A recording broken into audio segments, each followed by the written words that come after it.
হাঁসের মাংস সবাই পছন্দ করে। আজকে হাঁসের মাংস রান্না করব। একটা হাঁস কেটে সুন্দর করে ধুয়ে পরিষ্কার করে নিয়েছি। পাটায় বেটে মশলা সুন্দর করে রান্না করব। পাটায় বাটা মশলা দিয়ে রান্না করলে যে কোনো খাবারের টেস্ট দ্বিগুণ হয়ে যায়। তাই আজকে পাটায় সব মশলাই পাটায় করব, তাই রান্না করব হাঁসের মাংস। হাঁসের মাংস খিচুড়ি যেটাই দিয়ে খান না কেন সেটার সাথেই হাঁসের মাংস মজা লাগে। বৃষ্টির দিনে যদি খিচুড়ির সাথে হাঁসের মাংস হয় তাহলে তো আর কথাই নেই। যাই হোক, আমার বাটাবুটো শেষ করে এই তো চলে আসলাম রান্নাতে। রান্না করে নেব হাঁসের মাংস সরিষার তেল দিয়ে।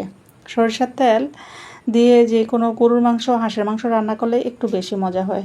যাই হোক, এখানে তেল দিয়ে দিয়েছি পরিমাণ মতো। গরম মশলা, তেজপাতা, দারচিনি, এলাচ সব কিছু দিয়ে এখানে দিয়ে দিলাম 1 কাপের মতো পেঁয়াজ কুচি। পেঁয়াজ কুচিটা নেড়ে চেড়ে একটু ভেজে নিব। হালকা ভাজা হয়ে গেলেই দিয়ে দিব এই যে বাটা মশলাগুলো, কাঁচামরিচ বাটা, রসুন আদা বাটা, পেঁয়াজ বাটা। লাল মরিচের গুঁড়ো দিয়ে দিয়েছি 1 চামচ, হলুদের গুঁড়ো 1 চামচ, ধনিয়ার গুঁড়ো 1 চামচ, জিরা গুঁড়ো 1 চামচ এবং গরম মশলা গুঁড়ো 1 চামচ, স্বাদ মতো লবণ। এই তো মশলাটাকে ভালোভাবে কষিয়ে নেব। মশলা যত ভালো কষানো হবে রান্নার টেস্ট ততই বেশি ভালো হবে।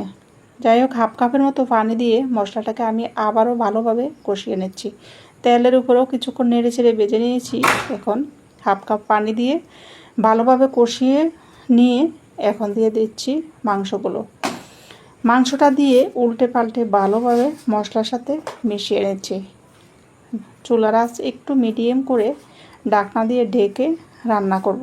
কিছুক্ষণ পর পর নেড়ে ছেড়ে দিব। ভালোভাবে কষিয়ে নিচ্ছি।